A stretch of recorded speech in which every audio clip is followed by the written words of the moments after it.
Hello and welcome to all our viewers in Nigeria and around the world to AM News on Global Television, coming to you live from the nation's capital, Abuja.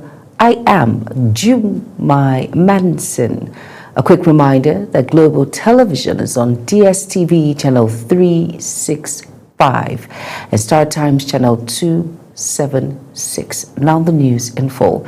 The Niger Delta Development Commission, NDDC, has presented its 2025 budget estimates to the House of Representatives Committee on NDDC, unveiling a 1.75 trillion naira proposal focused on consolidation, accountability, and sustainable development across the Niger Delta region.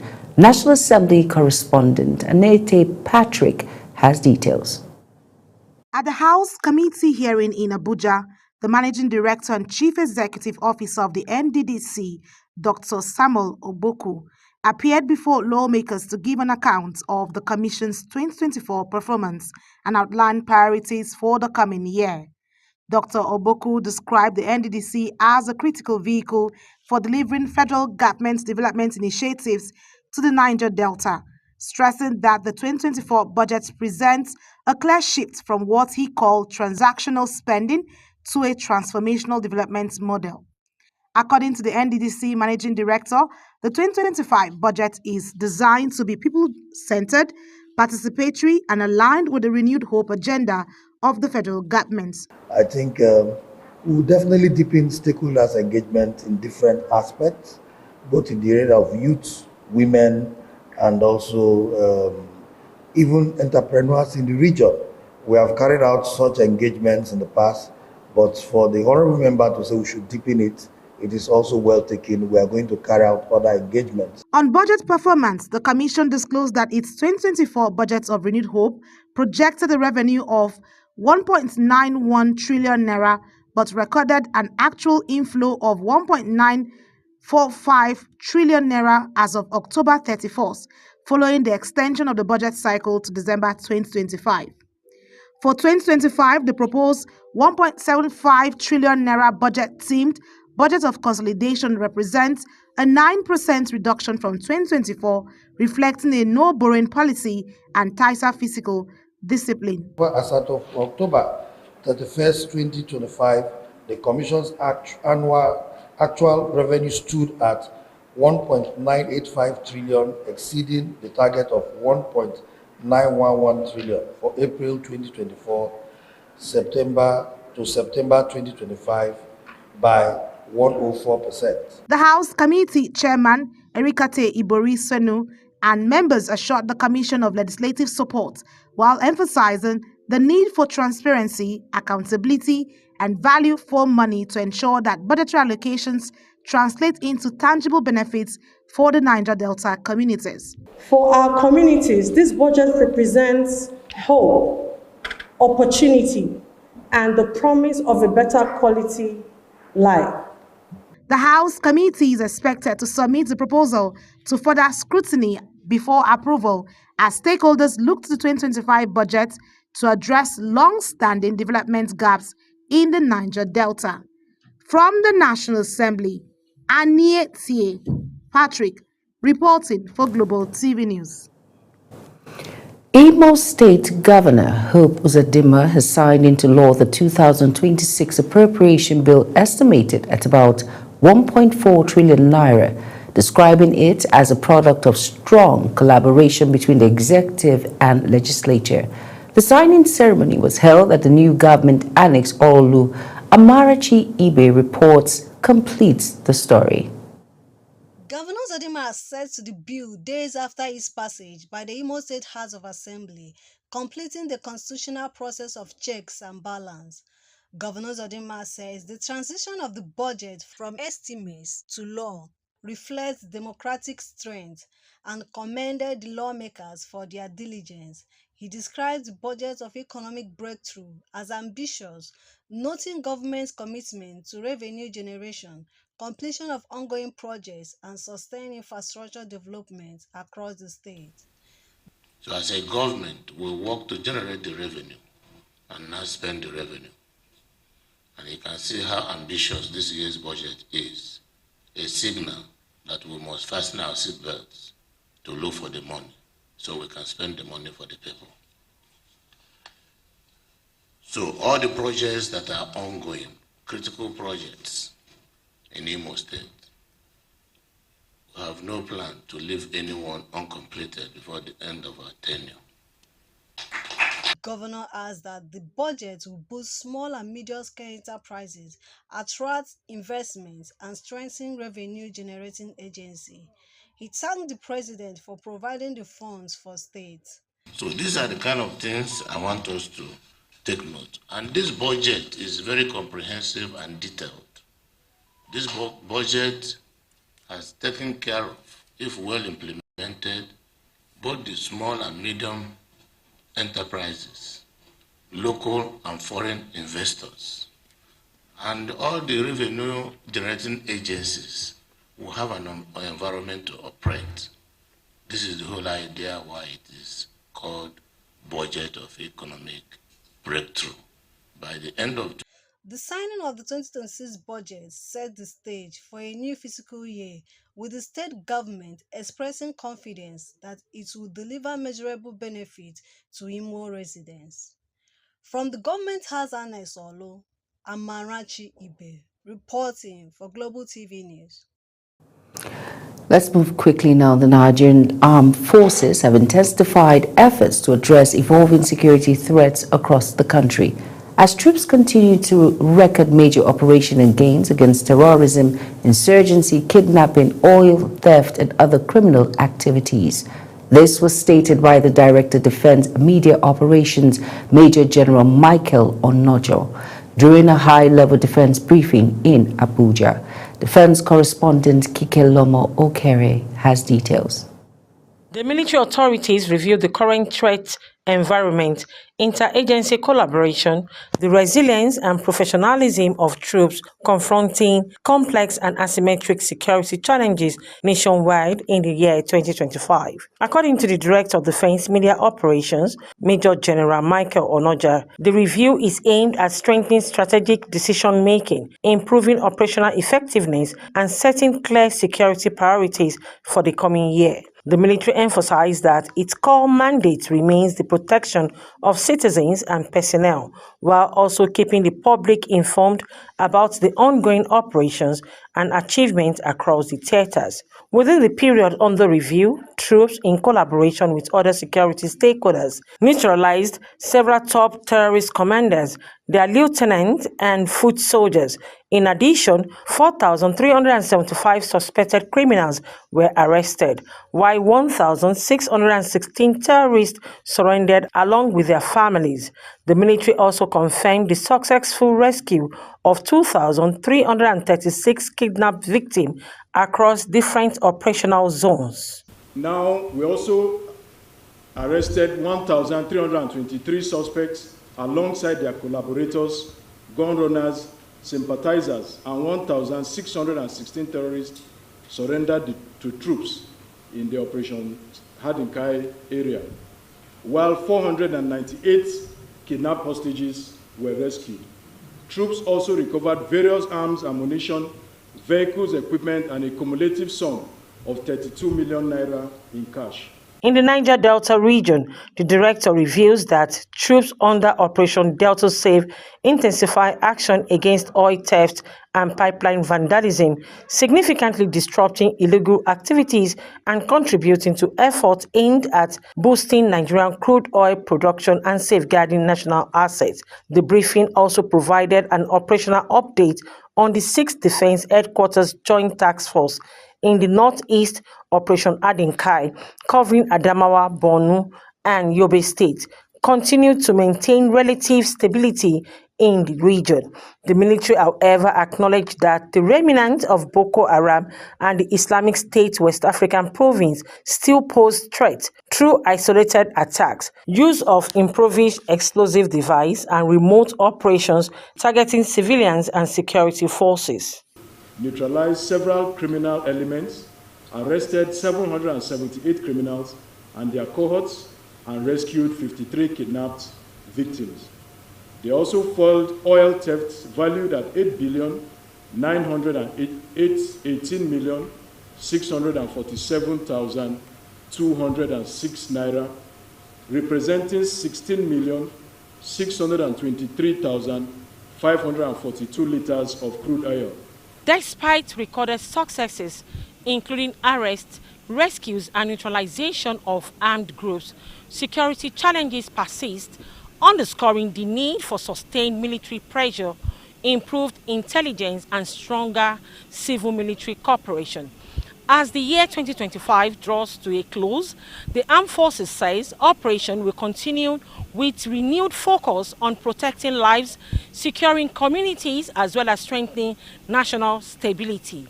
From Defense Headquarters in Abuja, Kike Lomo Okeri, Global Television News. The National Association of Nigerian Students has demanded the immediate sack of Executive Chairman of the Federal Inland Revenue Service, George Adedeji, over what it described as a gross incompetence, poor performance, and total failure, especially in design, execution, and public alignment about the tax reform law, scheduled to take effect from today, January 1st, 2026. This comes as the Students' Union has announced January 14, 2026 as a National Day of Action against the controversial law, with plans underway to mobilize students nationwide for a protest to the Presidential Villa Gate the same day. This announcement came a few hours after President Bola Ahmed Tinubu insisted that there was no going back on the January 1st, 2026 tax law commencement. The federal government says its economic reforms will not be considered successful until they prove improvements in the living conditions of Nigerians. Minister of Budget and Economic Planning, Senator Abubakar Bagudu, made the declaration in Abuja during the ministry's top management meeting. Bagudu insisted that national development must translate into real gains for citizens across all levels of governance. Moving on now to Peter Obi, the presidential candidate of the Labour Party in 2023, has officially joined the coalition-backed African Democratic Congress. Announcing his defection in Enugu, the former governor of Anambra State stated that his defection ahead of the 2027 election is aimed at transforming and rescuing Nigeria. Moving on now to Adamawa State Government has cancelled all activities scheduled for the 2025 crossover night celebrations at the Unity Flyover in Jumeta. Yola citing security concerns yesterday. Now, the cancellation affects events planned for yesterday's night of December 31st, 2025 through the early hours of January 1st, 2026. The government noted that the decision followed credible intelligence reports indicating potential security risk around the venue. Lagos State Government has announced the cancellation of Greater Lagos Fiesta 2025, which was scheduled to hold on December 30, 2025 yesterday.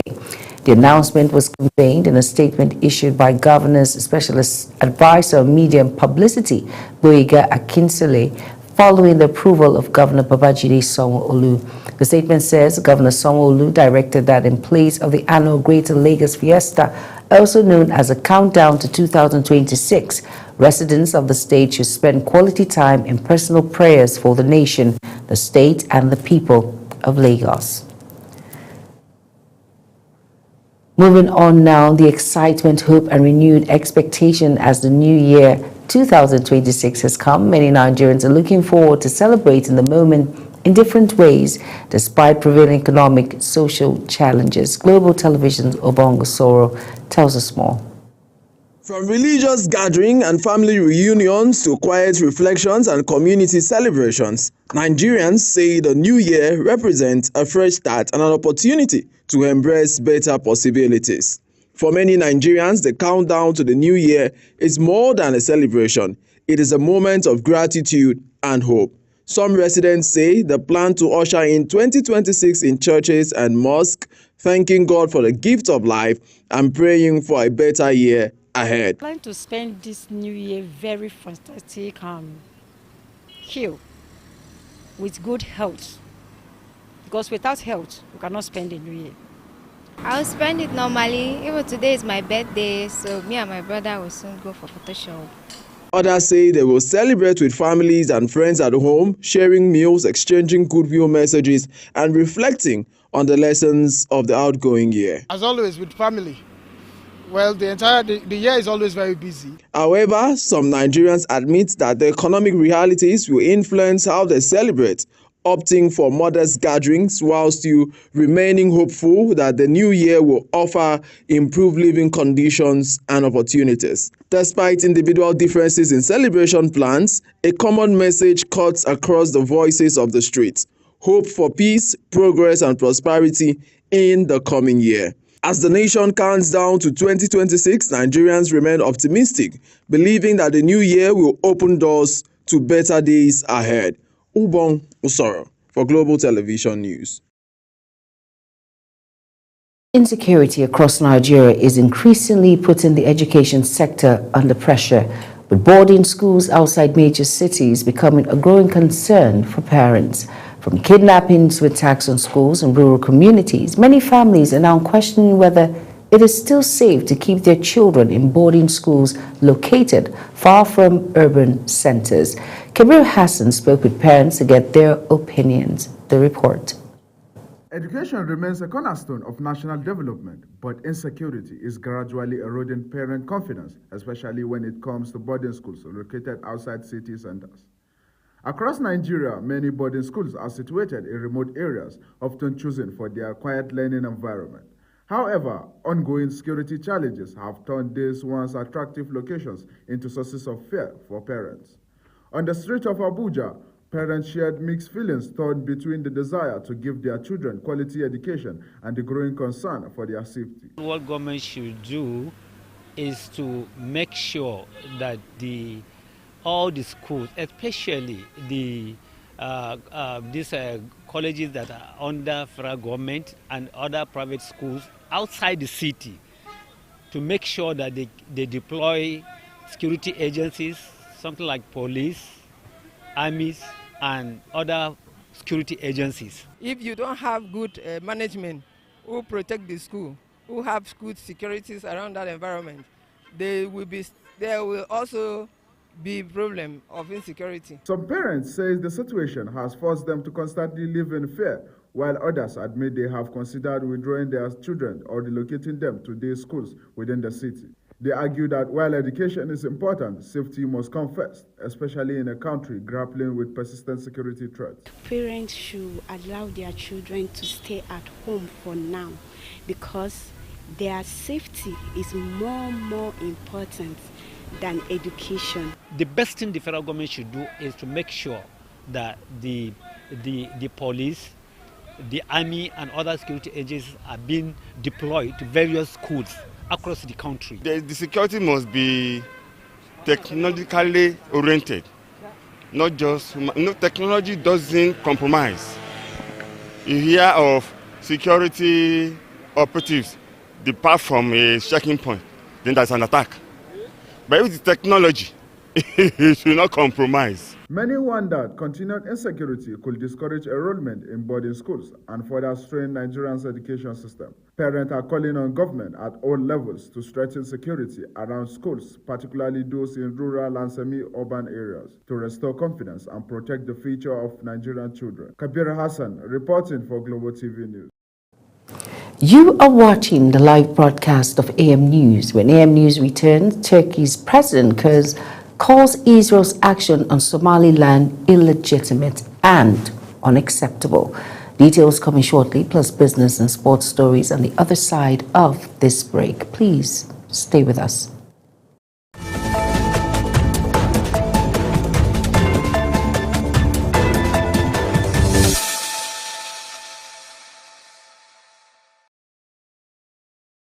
You're welcome back, and if you're just tuning in, this is AM News on Global Television.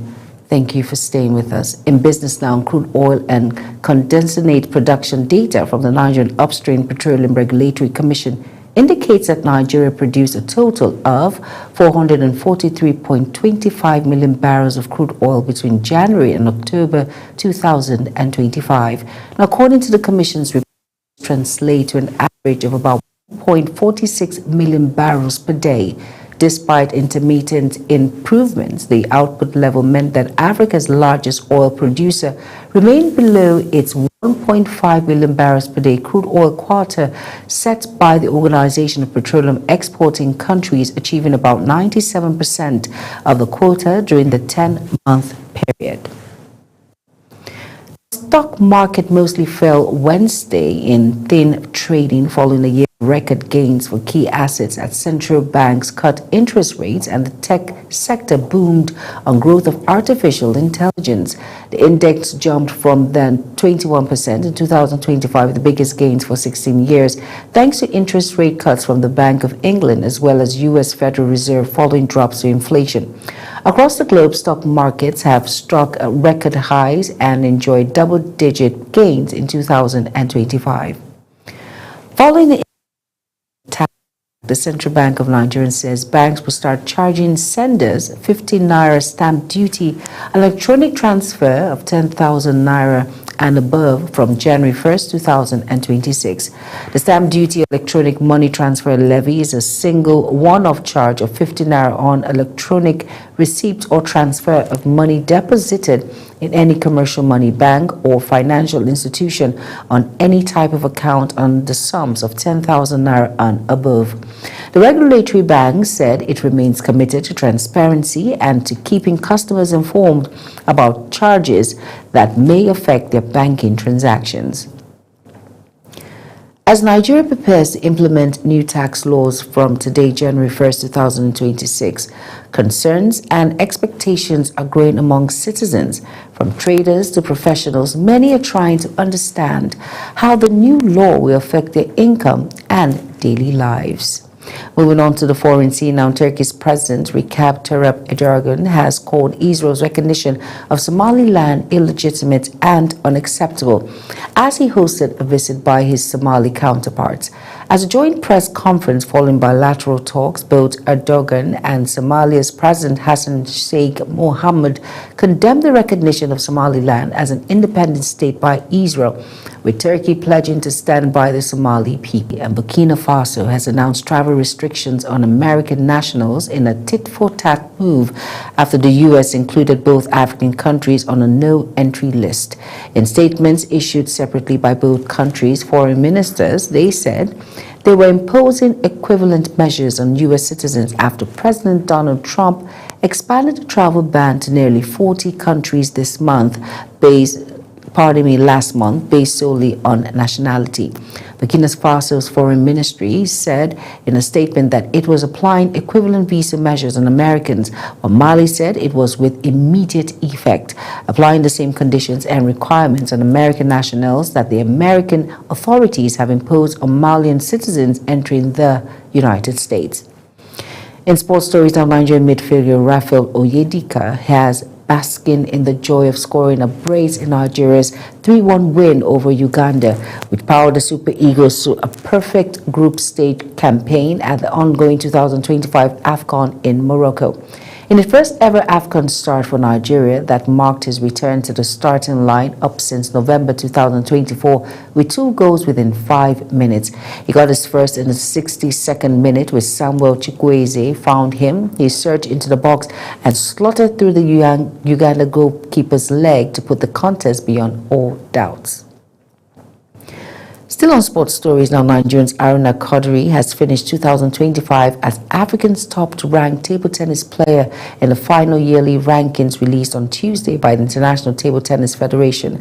Kodri, who has held the continental #1 position for most of the year, closed the season ranked 28th in the world, most 1,065 points, making him the only African player to surpass the 1,000-point mark on the men's ranking. Egypt's Omar Assarat is next best in the continent, sitting 32nd globally with 965 points in the rankings published as 2026 Week 1. Now that's it on Global TV AM News. A quick reminder that Global Television is on DSTV channel 365 and Star Times channel 276. Now kindly follow us across all social media platforms now showing on your screen by using @Global TV NG. I am Jumai Manson. Thank you for watching. Up next is Global morning. Happy New Year.